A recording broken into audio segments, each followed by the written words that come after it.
آیت الکرسی چې د الله رب العزت د عظیم کلام د قرآن کریم تر ټولو لوی او عظیم آیات دی. هم په فضیلت د سورة البقره 255 نمبر آیات دی. د آیت الکرسی شریفی د وینا چې پکې د الله رب العزت د توحید د عظمت او لویی د هغه د علم او د الله د قدرت او د بادشاهی یو بشپړ او ښکلی بیان پکې موجود دی. په آیت کرسی شریفه کې لس صفات د الله رب العزت پکې ذکر دي. تلاوت یې هم ثواب او هم د انسان په ژوند او زندگی په کور او مال اولاد او بچانو کې د خیر او برکت لامل او سبب ګرځي. د آیت کرسی شریفه یو څو لوی فضایل دا را نقل دي. یو فضیلت د آیت کرسی شریفه دا دی چې کچيري انسان دا د ورځې په شروع او په پیل او د لمر د راختلو څخه مخکې او د سهار د لمانځه په ټیم کې په دغه وختو کې وغواړي د پاک رب وایي تلاوت یې وکړي آیت کرسی شریف یو آیات دی د آیت الکرسی په نامه دی. نو ټول ورځ الله رب العزت د انسان حفاظت او ساتنه کوي له شیطان څخه.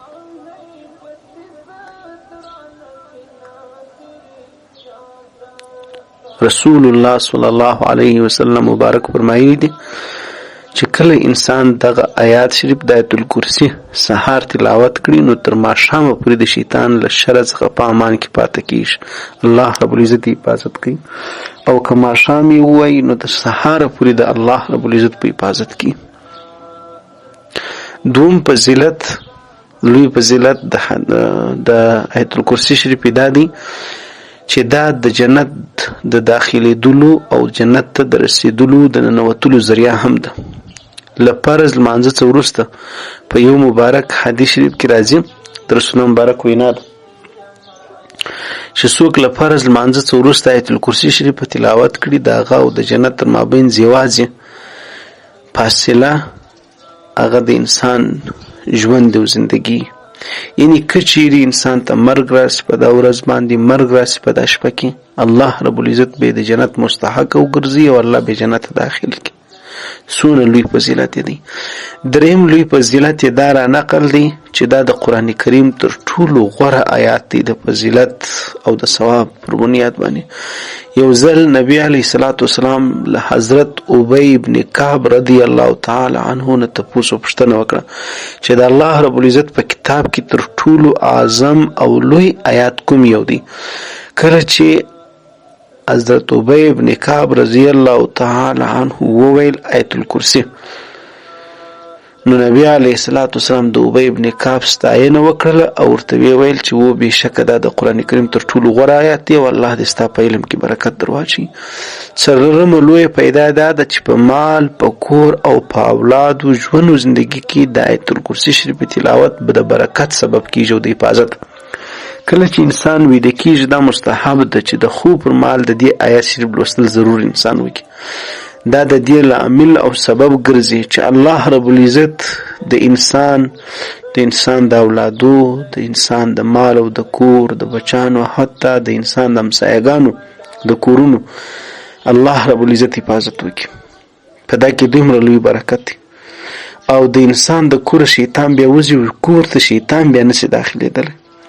نو لدی وجه آیت کرسی شریفه ازده هم کړي او تلاوتوي هم الله لا اله الا هو الحي القيوم لا تأخذه سنة ولا نوم له ما في السماوات وما في الأرض من ذا الذي يشفع عنده إلا بإذنه يعلم ما بين أيديهم وما خلفهم ولا يحيطون بشيء من علمه إلا بما شاء وسع كرسيه السماوات والأرض ولا يؤوده حفظهما وهو العلي العظيم.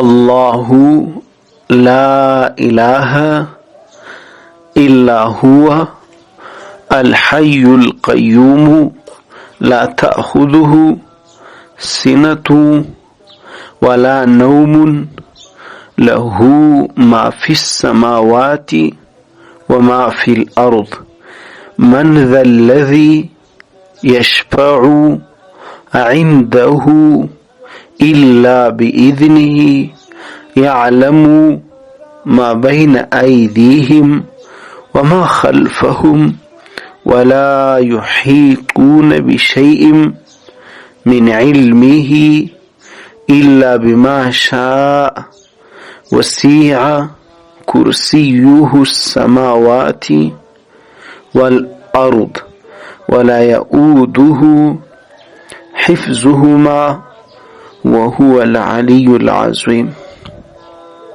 د آیت کرسی شریف معنا دا ده